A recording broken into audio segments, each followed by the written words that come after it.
The alarm in the footage is still ringing when the lights of the theater go fully dark, and that sound alone makes my chest tighten before a single image appears on the screen.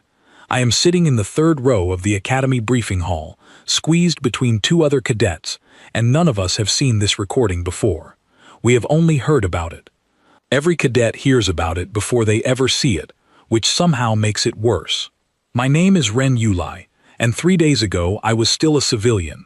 Now I wear a gray training uniform with a number stitched over my chest instead of a name, and I am told that today's lesson is the most important one I will receive this year. The instructor standing near the screen has not told us what we are about to watch. He does not need to. Every senior cadet in the hallway outside had already warned us with the same tired, knowing look. The footage begins.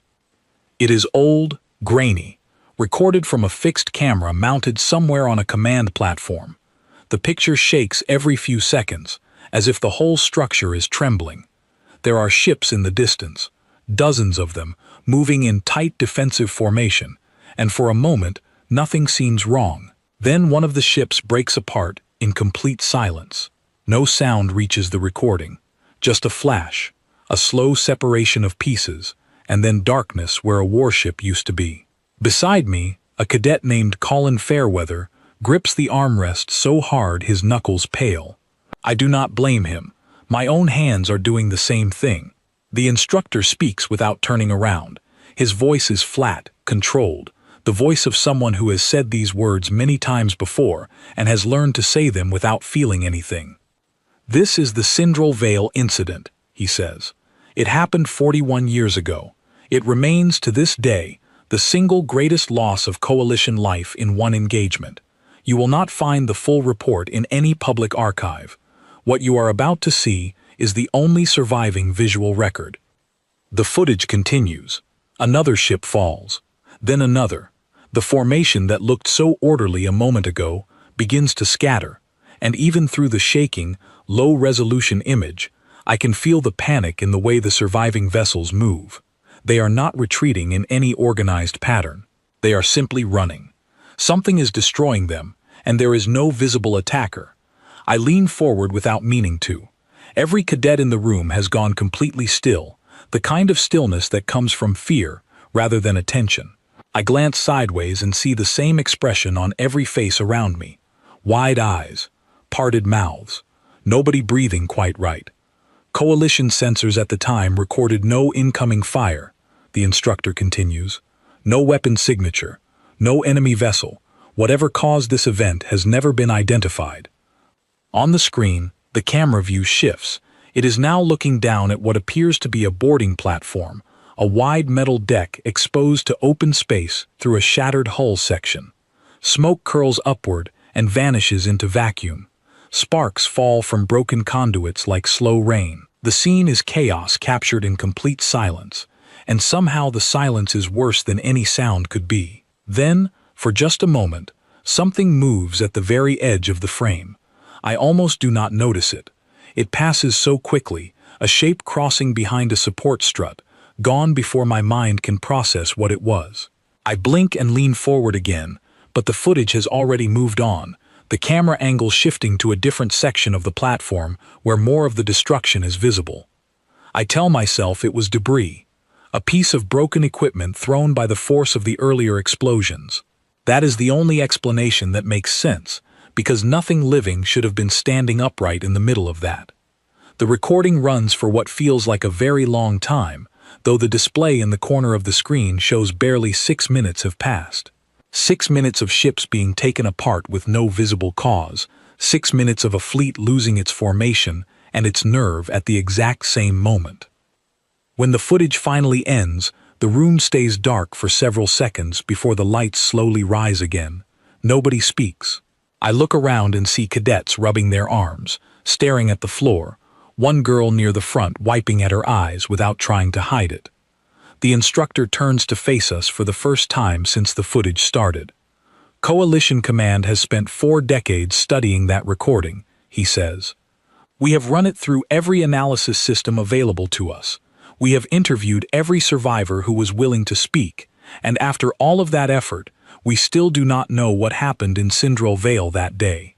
He pauses, letting the silence stretch longer than it needs to. You are not shown this footage to frighten you for no reason, he continues. You are shown this footage because fear, when it is properly understood, keeps you alive. The universe is larger and stranger than any of you currently believe. There are things in it that our sensors cannot explain, that our weapons cannot predict, that our strategies cannot counter. Sindral Vale is proof of that. Never forget what you saw today. He dismisses us a few minutes later, but the mood in the room does not lift. Cadets file out in near silence, glancing at each other as if checking whether everyone else felt the same crawling unease. I follow the line toward the door, my mind still replaying the footage, the broken ships, the smoke curling into vacuum, and that shape at the edge of the frame. I tell myself again that it was nothing. Debris, a trick of the low resolution. But something about the way it moved keeps surfacing in my thoughts, a small detail that refuses to settle no matter how many times I try to explain it away. Outside the briefing hall, the corridor is lined with framed images from the Academy's long history, rows of past graduating classes, notable instructors, ships that no longer exist. I walk past them without really seeing them, my thoughts still trapped inside that 6-minute recording. Colin catches up to me near the mess hall entrance, his face still pale. "Did you see that?" he asks quietly. "See what?"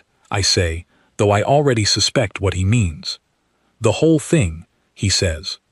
"I mean, we're supposed to be scared of something we can't even identify. How are we supposed to prepare for that? How are we supposed to fight something with no shape, no weapon signature, nothing?" I do not have an answer for him, and for once I am grateful he does not seem to expect one. We walk the rest of the way to the mess hall in silence, and I spend the entire meal only half listening to the conversation around me, my thoughts circling back again and again to that small shape crossing behind the broken strut. It is not until much later that night, lying in my bunk and staring at the ceiling of my quarters, that I let myself admit the truth. I do not think what I saw was debris. Debris does not move the way that shape moved. Debris does not pause. Debris does not seem to be walking.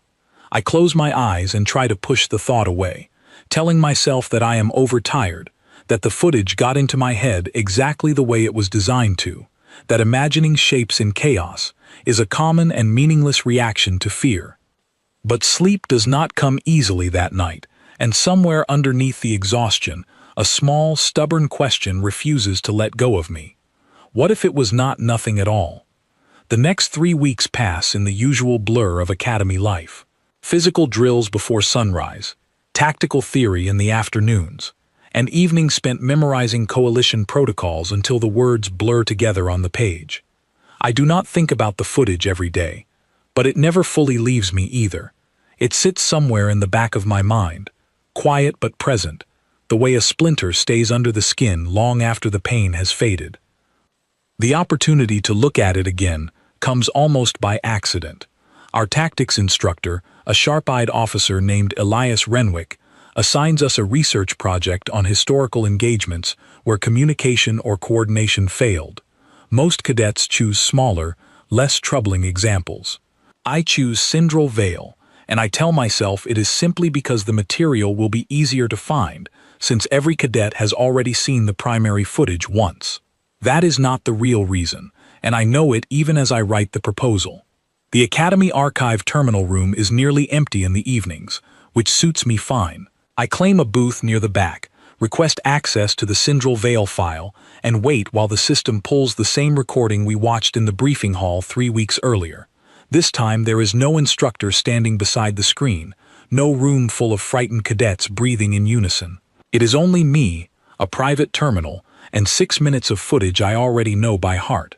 I watch it from the beginning, forcing myself to sit through the early explosions again, the ships breaking apart in that eerie, soundless way. My stomach still tightens at the sight, even now, but I push through it, waiting for the section that has haunted me since that first viewing. The camera shifts to the boarding platform, smoke curling into vacuum, sparks falling like slow rain. I pause the footage the instant before the camera angle changes, my finger hovering over the control panel. Then I reach for the frame advance option, the one that lets me move through the recording one image at a time instead of playing it at full speed. It takes several minutes of careful stepping before I find it. A single frame, barely visible at the very edge of the shot, where something crosses behind the broken support strut just as it did the first time I watched. Except now, I am not watching a 6-minute recording moving too fast for my mind to process. I am looking at one frozen image, and I have all the time I need. I zoom in. The system takes a moment to sharpen the picture, compensating for the recording's age and resolution, and when the image finally resolves, I sit completely still, staring at the screen without breathing. It is not debris. It is a figure, upright, 2 legs, 2 arms, a head, moving in a steady, deliberate stride through the wreckage. No armor plating that I can identify, no obvious weapon, nothing that matches any coalition equipment I have studied during my short time at the academy. The figure is walking directly through a section of the platform still venting atmosphere into space, walking as if the destruction around it is simply weather to be endured, rather than a threat to be feared. I lean back in my seat, my pulse loud in my own ears. There is no possible reason for anyone to be standing there. Every survivor account I have read describes total chaos in that section of the platform. Structural failures, exposed vacuum, debris moving at lethal speed. And yet the figure in the frame does not stumble. It does not brace against anything. It simply walks forward, into the wreckage, at the exact moment every recorded ship in the area is being destroyed by an unidentified force. I advance the footage one frame further. The figure has moved closer to the camera now, close enough that I can make out more detail. It is not wearing full pressure gear, not the kind that any coalition species would need to survive in open vacuum.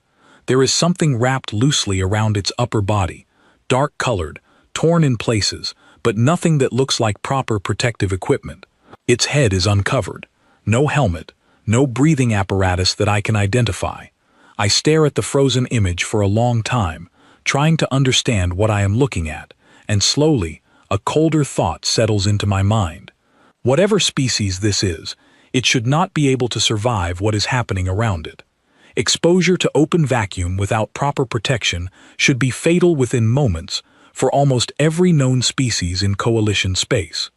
And yet here it is, walking. I pull up the species identification database built into the terminal, a standard reference tool available to every cadet, and I begin comparing the frozen image against known physiological profiles. Most matches fail immediately, the proportions wrong, the limb structure inconsistent, the posture unlike anything in the catalog.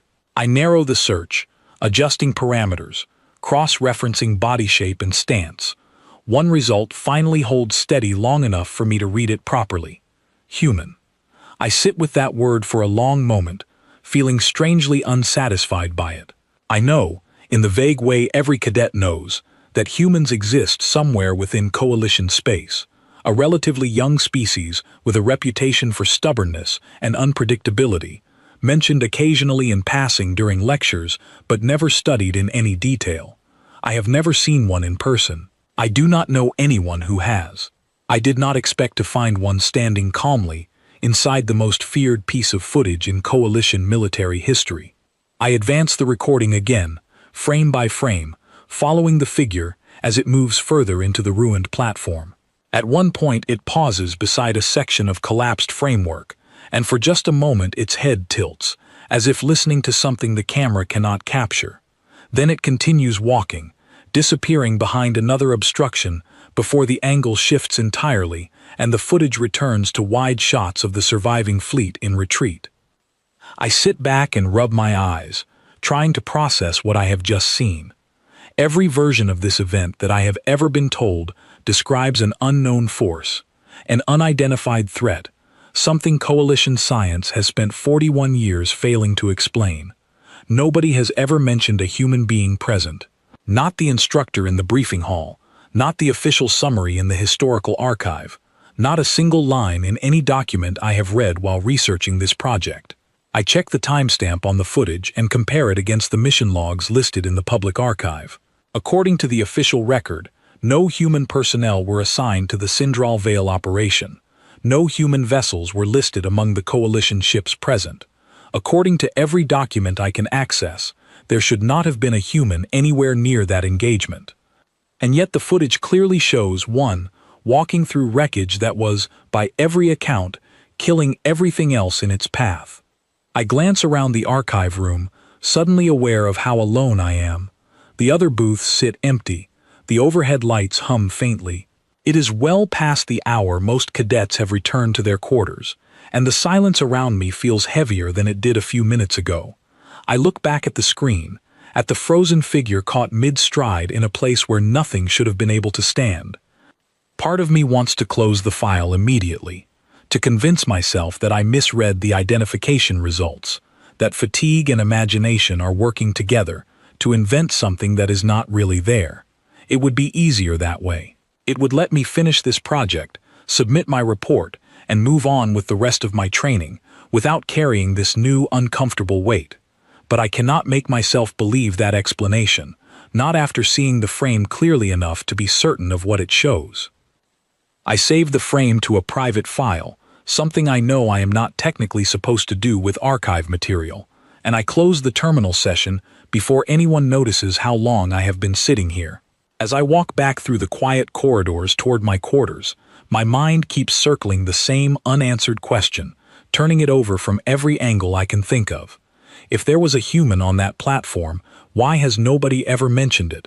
Why does every official account describe an unidentified force instead of a single figure walking calmly through disaster? Why would Coalition Command choose to tell 41 years of cadets that the greatest tragedy in our history remains a complete mystery, when the footage itself suggests otherwise? I do not sleep well again that night, and this time it is not fear of the unknown keeping me awake. It is the growing, uneasy certainty that someone, somewhere, made a very deliberate choice about what the rest of us were allowed to know. I decide, before I finally drift off sometime near dawn, that I am going to find out what that choice was hiding. Finding answers turns out to be far harder than finding the question. The Academy archive, which had seemed so generous with information the night before, closes off almost entirely once I begin searching for anything related to human presence at Sindral Vale. Every search I run returns the same short summary I have already read a dozen times, the same vague language about an unidentified force, the same absence of any name or unit connected to the platform where I found the figure walking. I spend 2 days trying different search terms, cross-referencing mission logs, personnel rosters, supply manifests, anything that might explain why a human would have been standing in the middle of a coalition disaster with no official record of their presence. Most of what I find leads nowhere. A few promising documents turn out to be locked behind classification levels well above what any cadet can access. On the 3rd day, I finally get somewhere, though not through the archive terminal. I am eating alone in the mess hall, still turning the problem over in my mind, when a senior cadet named Owen Bradley sits down across from me without asking. Owen is 2 years ahead of me in training, the kind of cadet who seems to know something about everyone, more from habit than any particular effort. "You've been in the archive room every night this week," he says, not quite a question. I consider denying it, then decide there is little point. "Research project," I say instead. "On Sindral Vale." It is not a guess. He must have checked the terminal logs, or heard from someone who had. That's a strange thing to get curious about. Most cadets choose the topic because it's easy, not because they actually want to know more. I study him for a moment, trying to decide how much to say. Something in his tone suggests he already knows more than he is letting on. "Do you know something about it?" I ask carefully. Owen glances around the mess hall before answering, the kind of habitual caution that suggests he has learned to be careful about certain subjects. "Not directly," he says, "but my cousin works in the personnel office. She mentioned once that there's a human liaison stationed at the Coalition support facility 2 sectors over. Retired officer. Apparently she was assigned to Sindral Vale as part of a small human observation team, back before the incident. My pulse quickens. An observation team. That's not in any of the official records. A lot of things aren't," Owen says, standing to leave. If you want to talk to someone who was actually there, that's probably your best chance. Her name is Laura Bennett. I don't know if she'll agree to see a cadet, but it can't hurt to ask. He walks away before I can ask him anything else, leaving me with a name and a location and a decision to make. Contacting a retired officer directly, especially about a classified incident, is not something cadets are typically encouraged to do. But I have already come this far, and the question refusing to leave my mind has only grown louder with every dead end I have hit in the archive. It takes me another day to work up the nerve to send a request, and another 2 days after that before a reply arrives. It is short, almost cautious in tone, agreeing to a brief meeting at the support facility during my next scheduled leave period. I read the message 3 times before I fully believe it is real. The support facility turns out to be smaller than I expected, a modest complex mostly used for coalition diplomatic functions and occasional human liaison work. I arrive nervous, unsure what to expect from someone who lived through the event that has haunted every cadet's first weeks of training for 4 decades. Laura Bennett meets me in a quiet lounge near the facility's entrance. She is human, older than I had imagined, with steady eyes and the kind of calm posture that suggests she has spent a long time learning to control her reactions. She gestures for me to sit across from her, and for a long moment she simply studies me without speaking. "You're young for this kind of curiosity," she finally says. "I saw something in the Syndral Vale footage," I say, deciding there is no point being anything but direct. "A figure, walking through the wreckage. The identification system matched it to your species, but there's no human presence listed anywhere in the official record." Something shifts in her expression, not quite surprise, more like recognition. "You found him," she says quietly. "Him," I repeat. She is silent for a long moment, her gaze drifting somewhere past me, somewhere I cannot follow. When she finally speaks again, her voice has dropped, softer than before, carrying the weight of something she has clearly not discussed often. "His name was Daniel Hart," she says. "He was part of a small human liaison team assigned to observe coalition fleet coordination exercises. It wasn't supposed to be a combat assignment. None of us expected trouble that day. We were there to take notes, write reports, nothing more." "What happened?" I ask, careful to keep my voice steady. "The exercise was already underway when the attack began," she says. "Coalition ships started falling apart, with no warning, no identifiable cause. Communication broke down almost immediately. Most of the observation team, myself included, were moved to a secure section of the platform as soon as the first explosions hit. Daniel wasn't with us. Why not?" She takes a slow breath before answering. "He was near the outer deck when the first structural failures started.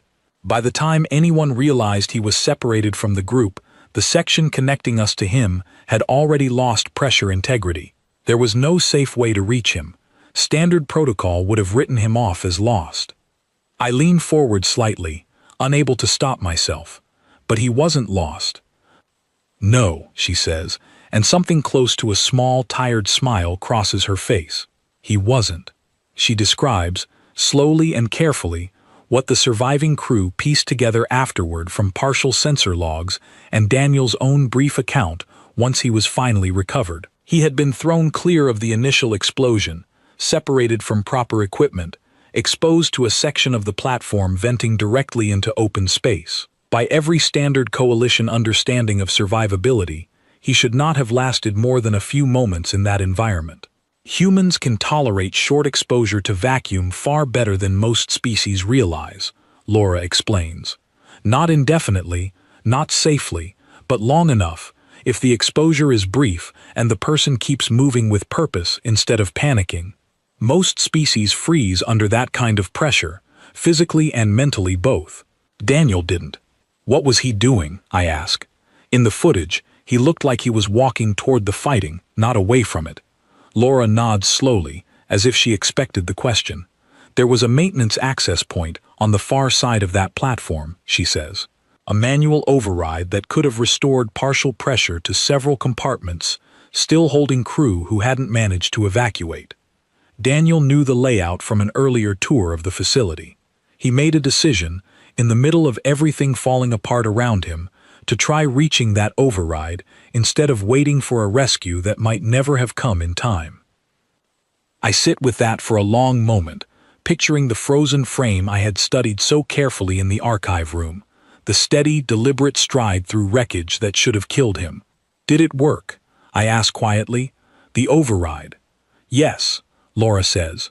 It bought enough time for the remaining evacuation teams to reach several compartments that would otherwise have been lost entirely. I won't tell you it saved the whole platform. It didn't.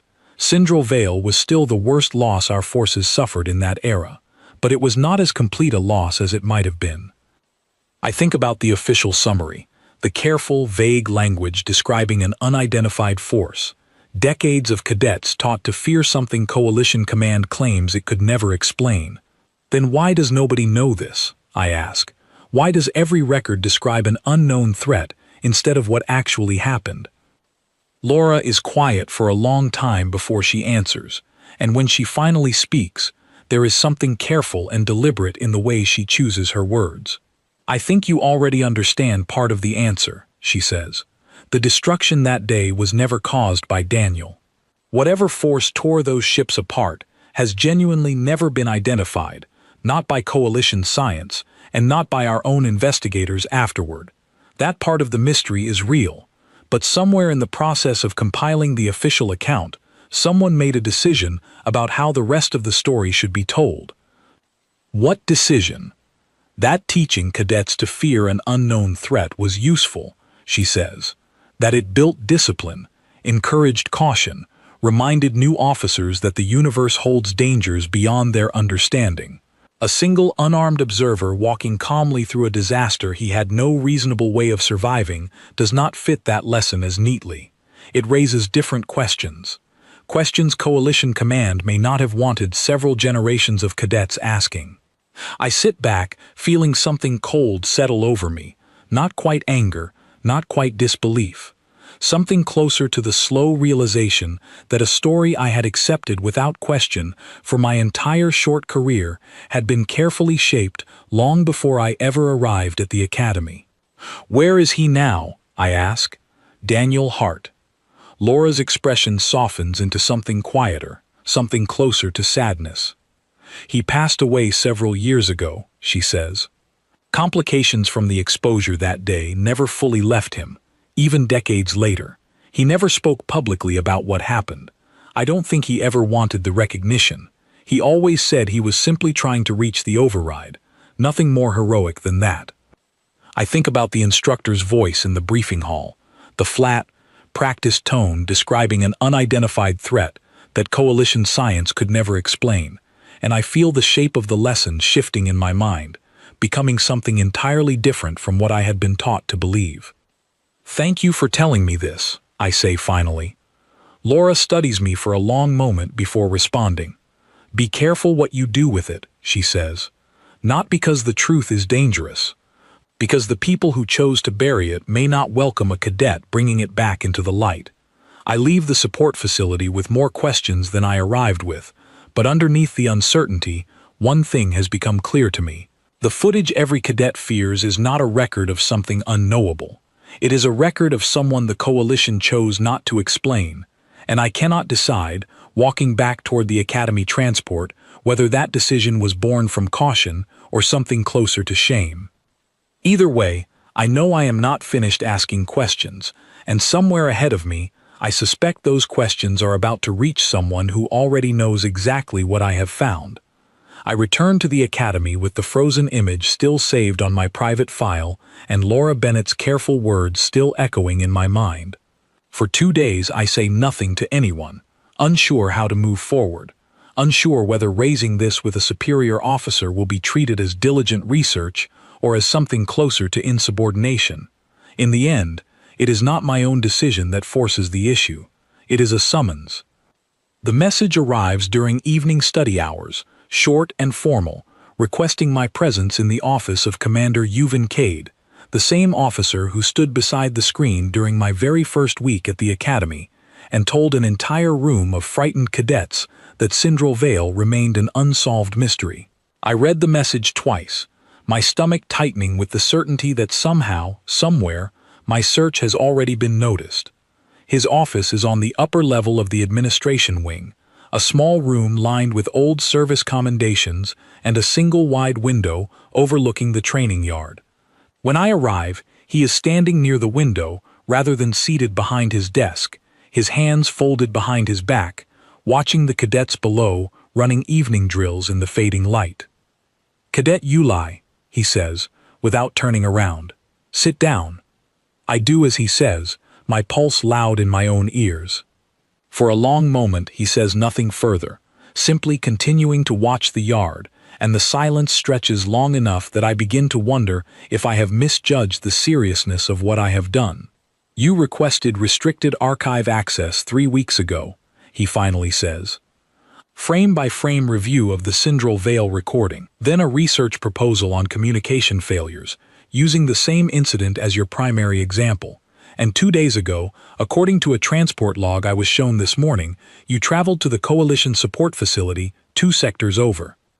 I say nothing, unsure whether denial or honesty will serve me better, and in the end I choose honesty because I cannot think of anything else that feels right. "I spoke with a retired officer named Laura Bennett," I say. "She told me about a human named Daniel Hart, about what really happened on that platform." Commander Cade turns from the window at last, and for the first time since I have known him, his expression is not the flat, controlled mask he wears during briefings. There is something older in his face now, something tired in a way that has nothing to do with the late hour. "I was there," he says quietly. The words land harder than I expect. I had suspected, somewhere in the back of my mind, that his connection to this might run deeper than simple duty, but hearing him confirm it directly still catches me off guard. "You were on the platform," I say. "I was a junior officer assigned to fleet coordination that day," he says, moving slowly to sit behind his desk, as if the weight of the memory has settled physically onto his shoulders. Not on the outer deck where Daniel was working. Further inside, in a section that lost pressure more slowly, which is likely the only reason I am sitting here telling you about it, instead of being another name on a memorial wall. He is quiet for a moment, his gaze drifting toward the window again, though I do not think he is seeing the training yard anymore. "I have told cadets for years that Sindral Vale remains unexplained," he says. "That is not entirely a lie. The force that destroyed those ships has never been identified, not by coalition science, not by any investigation conducted since. That mystery is real, and it deserves the caution we teach around it." "But the part about Daniel," I say carefully, "that part isn't a mystery. Laura told me everything." "No," he admits, "that part was a choice."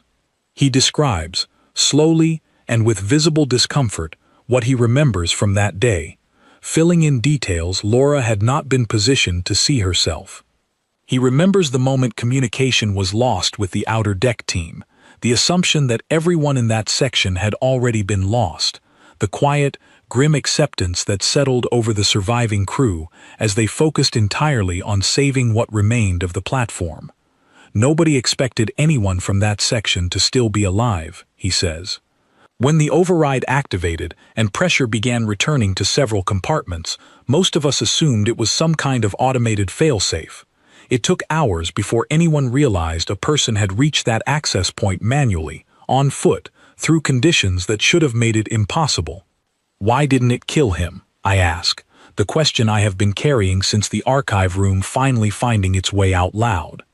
Commander Cade considers the question for a long moment before answering. "I have thought about that more than I probably should have over the years," he says.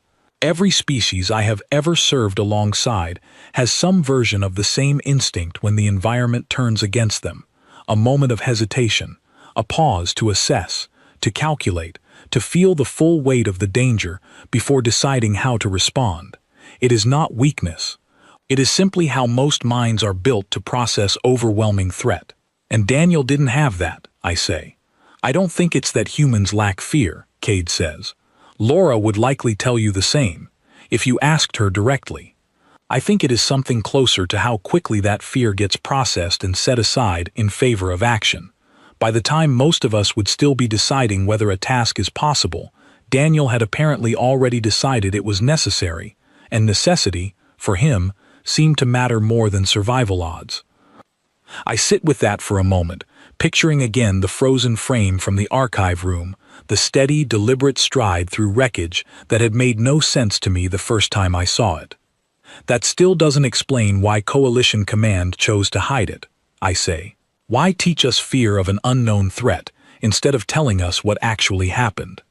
Cade is quiet for a long moment, and when he finally answers, his voice carries something closer to regret than justification. Fear of the unknown is a controllable lesson, he says. It teaches caution without complication. A single figure walking calmly through a disaster that should have killed him raises harder questions. Questions about what separates survival from recklessness. Questions about whether the caution we spend years training into cadets is always the right response, or whether it sometimes costs more than it protects. So the lesson was easier to teach as a mystery, I say slowly, understanding settling over me the way cold water settles into fabric. Easier, Cade agrees. Not necessarily better. He studies me for a long moment then, something shifting in his expression, an evaluation I cannot quite read. You could report this to me and walk away, he says. Finish your research project with the safer version of the story, the one every cadet before you has accepted without question. Nobody would fault you for it. It is, after all, the version Coalition Command has maintained for 4 decades. But, I say, sensing there is more to his words than a simple offer to let the matter drop. But I don't think you came this far to walk away quietly, he says. And frankly, neither did I, once I finally understood what I was continuing to teach every year I stood in that briefing hall. He reaches into a drawer of his desk and retrieves a small data chip, setting it carefully on the surface between us. This contains the unedited version of the Sindral Vale recording, he says, not the version shown to cadets. The full footage, including several minutes that were removed from the standard training file decades ago. I have kept it for longer than I probably should have, uncertain what to do with it. I stare at the chip, understanding what he is offering me before he says another word. What do you want me to do with it? I ask. Commander Cade leans back slightly in his chair, and for the first time since I entered his office, something close to a tired, resigned smile crosses his face. I think that decision should belong to you, he says. You are the one who found him. It seems fitting that you should decide what happens next.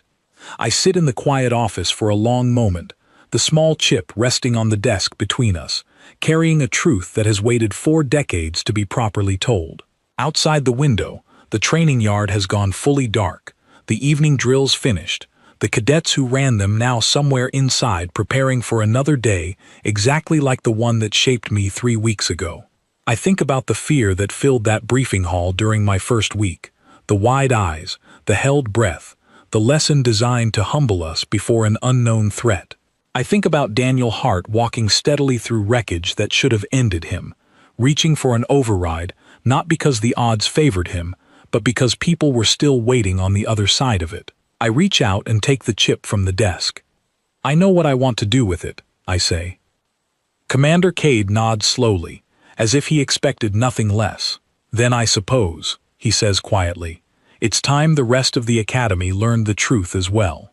What happens next does not unfold as quickly as I imagine it will that night in Commander Cade's office. Truth, I learn over the following weeks, moves slower than fear ever does.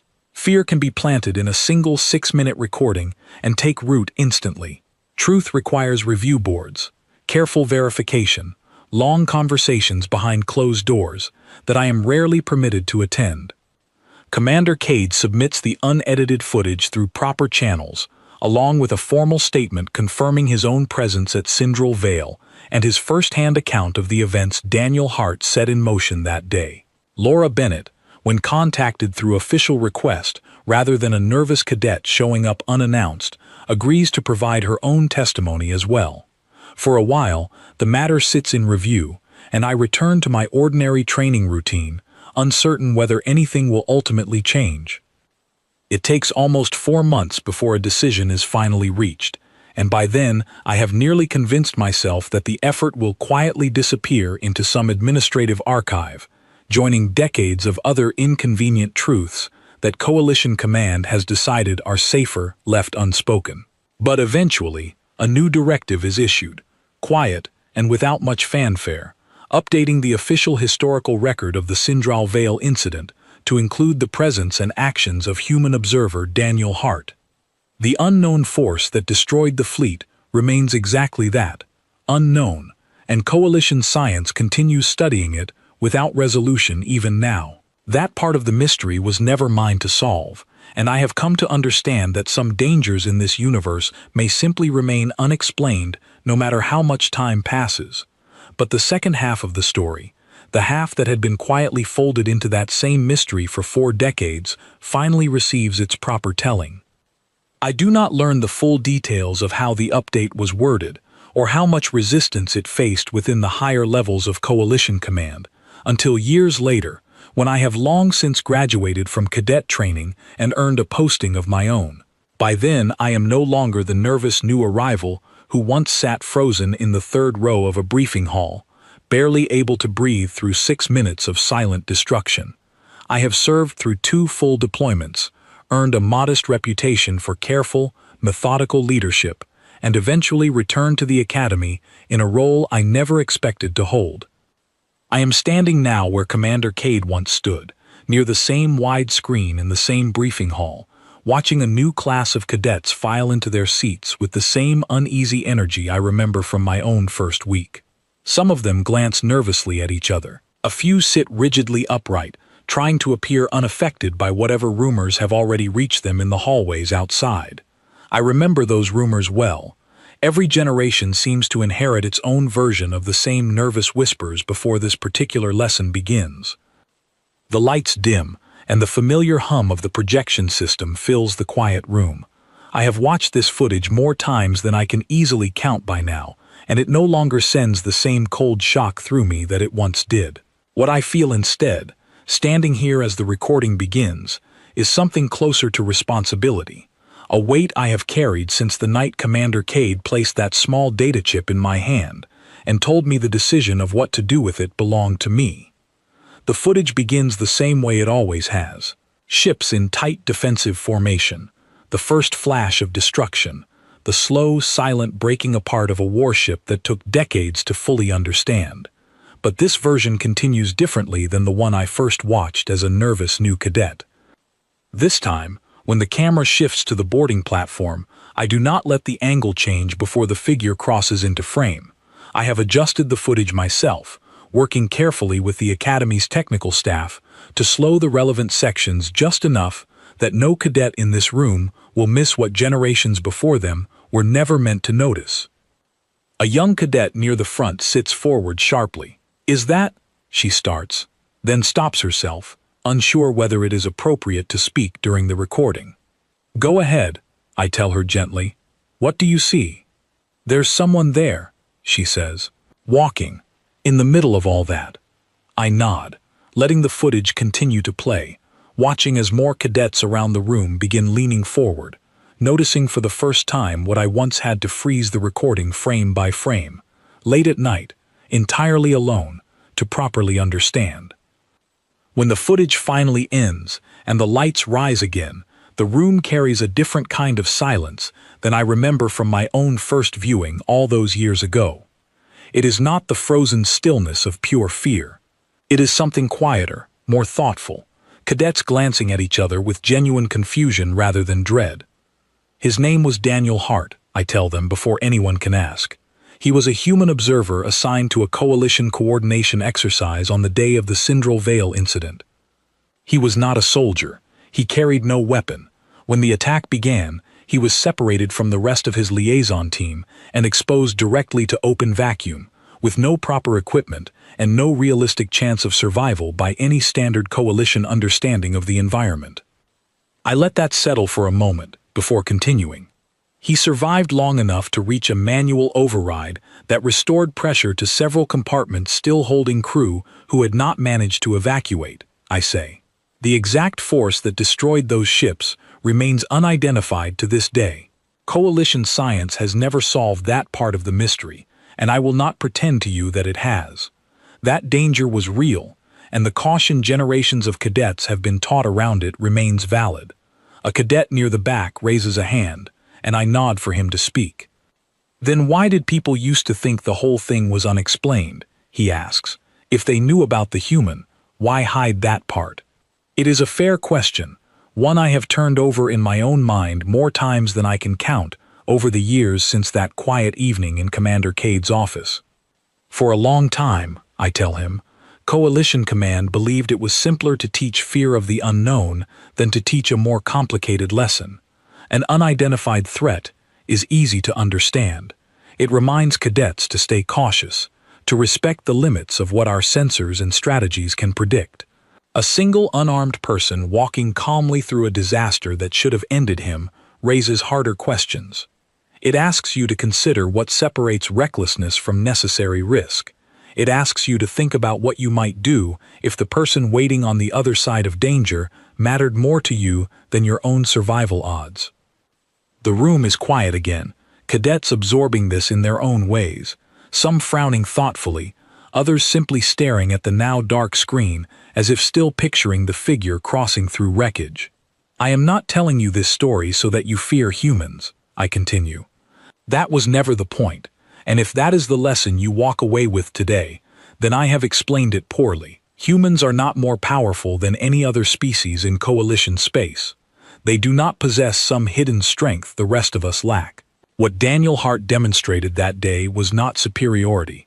It was a difference in how quickly fear gets processed before action becomes possible. I pause, choosing my next words carefully, the same way Commander Cade once chose his, in that quiet office years ago. Most of us, when facing overwhelming danger, need a moment to fully understand the threat before we can decide how to respond, I say.